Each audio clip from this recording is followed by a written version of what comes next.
Voilà, donc les deux sangles, l'attache magnétique ne se fixe uniquement que pour les sangles internes. Donc on réunit les deux sangles en même temps, on passe dans le passant du haut, on tire, on passe dans le passant du bas, de l'intérieur vers l'extérieur, on tire, voilà, et ensuite on réglera plus tard l'attache magnétique. Donc je tire les sangles de l'attache magnétique, voilà, pour être ici. Ensuite je mets le mollet. Alors, le mollet, le plus important, c'est que le mollet soit parfaitement adapté à l'anatomie du patient. Pas ici, qui n'est pas du jeu comme ça, pas à côté, pas n'importe comment. Il faut que ça remplisse parfaitement bien le mollet du patient. Là, on remplit très bien. À partir de là, il faut que mon cavalier soit parfaitement dans l'axe de la rotule. Ça, c'est important. Je vais, viens par là de l'autre côté, je vais déterminer mon espace pour fixer la sangle en haut. Et à partir de là, je vais régler, je ne touche plus au mollet, je vais régler mes sangles. Plie un petit peu le genou, un tout petit peu, pas énorme. Et on fixe. Je reviens un tout petit peu en arrière. Voilà, hop. Et là, on fait selle arrière. Voilà. Pause. Voilà, je vais faire un trou là où j'ai fait mes marques sur mes sangles extérieures, les sangles extérieures de la chaussure. Je prends le fer à souder, ça va beaucoup plus vite. Et je fais un trou là. Voilà. Voilà. Ensuite, merde. Tiens, Damien, si tu peux regarder ça. Parce que... Ensuite, je passe mon rivet sur mon côté extérieur, à l'extérieur de la jambe. Je passe mon rivet de l'intérieur vers l'extérieur du carbone. Je vais mettre mon réglage. Une rondelle éventail entre les deux sangles pour éviter que celle-ci ne se déchire. Là. Et une de ces jolies rondelles rayonnées par-dessus là. Je me mets bien droit.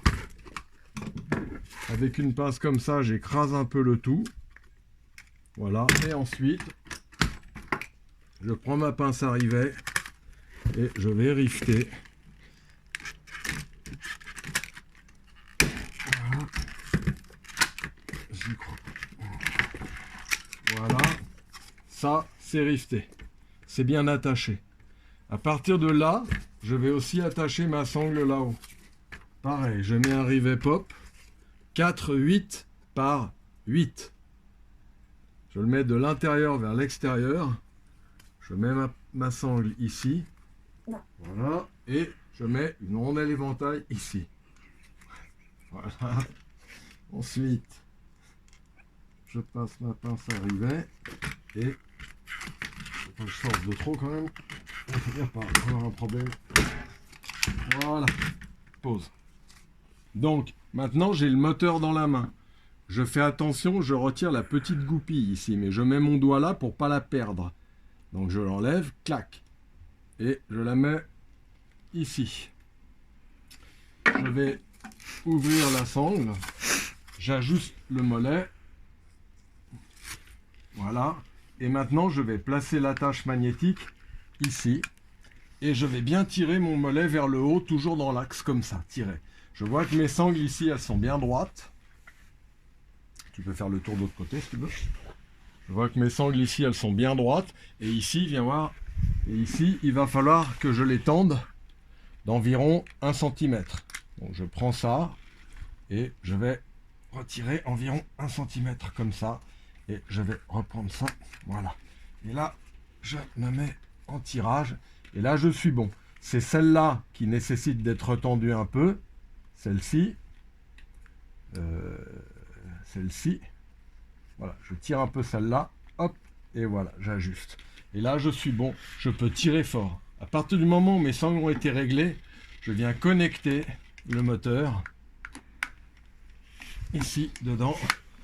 Si il veut bien. Il arrive que la petite goupille de sécurité à l'intérieur est bougée. Il faut la bouger avec ça, la replacer. Et voilà. Je mets ma goupille du haut vers le bas. Jamais du bas vers le haut, mais du haut vers le bas. Je la mets comme ça et comme ça. tac. Et à partir de là, le patient est bien droit, toujours bien droit. Patient, rapproche un peu cette jambe. Le patient bien droit, toujours très droit. Là, je prends mon tube avec mon pouce et mon index. Je cale le moteur ici. Ma vis, elle est à peu près descendue ici de 20 mm, de 2 cm. Je tiens comme ça. Et là, je fais plier la jambe de mon patient. J'en profite pour comprimer mon moteur. Le maintenir. Je tiens bien. Reviens en arrière. Voilà. Et une fois qu'il revient en arrière, je suis bien droit et il me reste environ 1,5 cm à 2 cm ici, de flèche là. Et là, je fais mon marquage pour être au plus droit. Comme ça. Voilà. Pause. Okay. Maintenant, j'enlève la petite goupille ici. Hop, je la pose là. Je décoapte. J'enlève mon attache magnétique et je vais faire mes trous avec ma perceuse là où j'ai fait les marques. Voilà. Une fois que mes trous sont faits, je vais fixer ma première équerre en haut. Donc l'équerre, elle est là. Je mets mon rivet de l'intérieur vers l'extérieur et je mets mon équerre au premier trou. Voilà. Et là, je vais fixer mon rivet.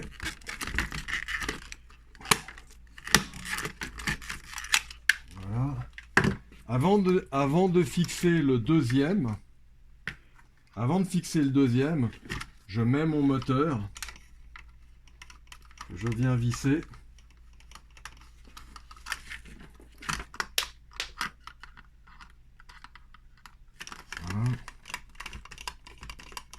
Voilà.